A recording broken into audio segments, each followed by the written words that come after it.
ಯಾದಗಿರಿ ಜಿಲ್ಲೆಯಾದ್ಯಂತ ಬಿಡಾಡಿ ದನಗಳ ಹಾವಳಿ ಹೆಚ್ಚಾಗಿದೆ. ಮುಖ್ಯ ರಸ್ತೆಯ ಮಧ್ಯಭಾಗದಲ್ಲಿ ದನಗಳು ಮಲಗೋದ್ರಿಂದಾಗಿ ವಾಹನ ಸಂಚಾರಕ್ಕೆ ಸಮಸ್ಯೆ ಆಗ್ತಾ ಇದ್ದು ಸವಾರರು ಭಯದಲ್ಲೇ ಸಂಚರಿಸುವಂತಾಗಿದೆ.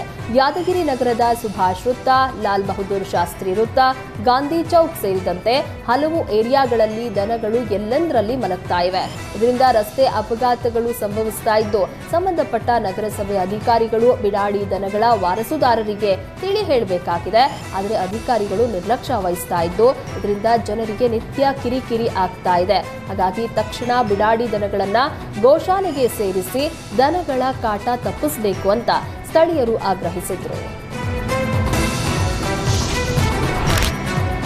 ಮದುವೆಗೆ ಹೊರಟಿದ್ದ ಖಾಸಗಿ ಬಸ್ ಶಿರಾಡಿ ಘಾಟ್ನಲ್ಲಿ ಅಪಘಾತಕ್ಕೀಡಾಗಿದೆ. ಅತಿಯಾದ ವೇಗದಿಂದ ಬೆಂಗಳೂರಿನಿಂದ ಮಂಗಳೂರಿಗೆ ಮದುವೆ ಕಾರ್ಯಕ್ರಮಕ್ಕೆ ಹೊರಟಿದ್ದ ಬಸ್ ಅಪಘಾತ ಸಂಭವಿಸಿದೆ.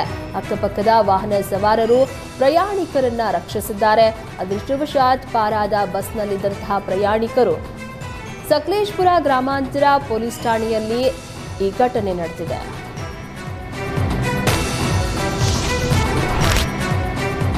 ಲಂಚ ಪಡೆಯುವಾಗ ಪಿಡಿಒ ಹಾಗೂ ಬಿಲ್ ಕಲೆಕ್ಟರ್ ರೆಡ್ ಹ್ಯಾಂಡ್ ಹಾಕಿ ಲೋಕಾಯುಕ್ತ ಬಲೆಗೆ ಬಿದ್ದಿದ್ದಾರೆ. ಮಧುಗಿರಿ ತಾಲೂಕಿನ ಕೊಡ್ಲಾಪುರ ಗ್ರಾಮದ ಪಿಡಿಒ ಪುಂಡಪ್ಪ ಹಾಗೂ ಕೊಡ್ಲಾಪುರ ಗ್ರಾಮದ ಪಂಚಾಯಿತಿ ಬಿಲ್ ಕಲೆಕ್ಟರ್ ಹನುಮಂತರಾಯಪ್ಪ ಲೋಕ ಬಲೆಗೆ ಬಿದ್ದ ಅಧಿಕಾರಿಗಳು. ಈ ಖಾತೆ ನೀಡಲು ಲಂಚಕ್ಕೆ 6,500 ಹಣ ಬೇಡಿಕೆ ಇಟ್ಟಿದ್ರು. ಈ ಸಂಬಂಧ ಕೆಎಚ್ ಆನಂದಕುಮಾರ್ ಎಂಬುವವರು ಲೋಕಾಯುಕ್ತ ಪೊಲೀಸರಿಗೆ ದೂರನ್ನ ನೀಡಿದ್ರು. ಬಳಿಕ ತುಮಕೂರು ಲೋಕಾಯುಕ್ತ ಪೊಲೀಸರು ಕಾರ್ಯಾಚರಣೆ ನಡೆಸಿ ಇಬ್ಬರನ್ನ ರೆಡ್ ಹ್ಯಾಂಡ್ ಆಗಿ ಹಿಡಿದಿದ್ದಾರೆ. ಭಾರೀ ವಿವಾದ ಮತ್ತು ಅಪಸ್ವರದ ಮಧ್ಯೆ ಕುಕ್ಕೆ ಶ್ರೀ ಸುಬ್ರಹ್ಮಣ್ಯ ದೇವಾಲಯದ ವ್ಯವಸ್ಥಾಪನಾ ಸಮಿತಿ ಅಧ್ಯಕ್ಷರಾಗಿ ಹರೀಶ್ ಇಂಜಾಡಿ ಅವಿರೋಧವಾಗಿ ಆಯ್ಕೆಯಾಗಿದ್ದಾರೆ. ಮಾಜಿ ರೌಡಿ ಶೀಟರ್ ಅನ್ನೋ ಆರೋಪದ ಹಿನ್ನೆಲೆಯಲ್ಲಿ ಹರೀಶ್ ಇಂಜಾಡಿ ಆಯ್ಕೆಗೆ ವಿರೋಧ ವ್ಯಕ್ತವಾಗಿತ್ತು.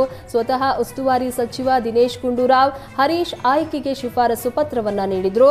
ನಕಲಿ ಚೆಕ್ ನೀಡಿ ಹಣ್ಣು ಕಾಯಿ ಟೆಂಡರ್ ಮಾಡಿ ದೇವಸ್ಥಾನಕ್ಕೆ ವಂಚನೆ ಆರೋಪ ಹೊತ್ತಿದ್ದ ಹರೀಶ್ ಬಂಧನವಾಗಿತ್ತು. ಇದೀಗ ಹರೀಶ್ ಇಂಜಾಡಿ ಅವಿರೋಧವಾಗಿ ವ್ಯವಸ್ಥಾಪನಾ ಸಮಿತಿಯ ನೂತನ ಅಧ್ಯಕ್ಷರಾಗಿ ಆಯ್ಕೆಯಾಗಿದ್ದಾರೆ. ಭಾರತೀಯ ಹವಾಮಾನ ಇಲಾಖೆಯ ಪ್ರಕಾರ ಮುಂಗಾರು ಮಾರುತಗಳು ಈ ವರ್ಷ ಬೇಗನೆ ಅಂಡಮಾನ್ ಮತ್ತು ನಿಕೋಬಾರ್ ದ್ವೀಪಗಳನ್ನು ಪ್ರವೇಶ ಮಾಡ್ತಾ ಇವೆ.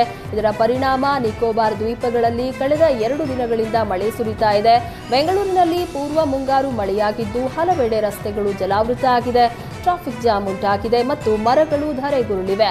ಈ ಅಕಾಲಿಕ ಮಳೆಯಿಂದಾಗಿ ನಗರದ ಜನಜೀವನ ಅಸ್ತವ್ಯಸ್ತಗೊಂಡಿದೆ. ಉಡುಪಿ ಜಿಲ್ಲೆಯಲ್ಲಿ ಕಳೆದ 7 ವರ್ಷಗಳ ಹಿಂದೆ ಆರಂಭವಾದ ರಾಷ್ಟ್ರೀಯ ಹೆದ್ದಾರಿ 169A ಇಂದ್ರಾಳಿ ಸೇತುವೆಗೆ ಮೇಲ್ಸೇತುವೆ ಗರ್ಡರ್ ಜೋಡಿಸುವಂತಹ ಕಾರ್ಯಕ್ಕೆ ಕೊನೆಗೂ ಚಾಲನೆ ಸಿಕ್ಕಿದೆ. 450 ಮೆಟ್ರಿಕ್ ಟನ್ ತೂಕದ ಸುಮಾರು 60 ಮೀಟರ್ ಉದ್ದದ ಈ ಗರ್ಡರ್ ಅನ್ನ ಹಳಿಯ ಮಧ್ಯೆ ನಿರ್ಮಿಸಲಾದ ಪಿಲ್ಲರ್ಗೆ ಜೋಡಿಸುವ ಕಾರ್ಯ ಆರಂಭಿಸಲಾಗಿದೆ. ಇದೇ ವೇಳೆ ಇಂದ್ರಾಳಿ ಸೇತುವೆ ಕಾಮಗಾರಿ ಸ್ಥಳಕ್ಕೆ ಉಡುಪಿ ಚಿಕ್ಕಮಗಳೂರು ಸಂಸದ ಕೋಟಾ ಶ್ರೀನಿವಾಸ್ ಪೂಜಾರಿ ಭೇಟಿ ನೀಡಿ ಗರ್ಡರ್ ಅಳವಡಿಕೆ ಕಾರ್ಯವನ್ನ ಪರಿಶೀಲಿಸಿದರು.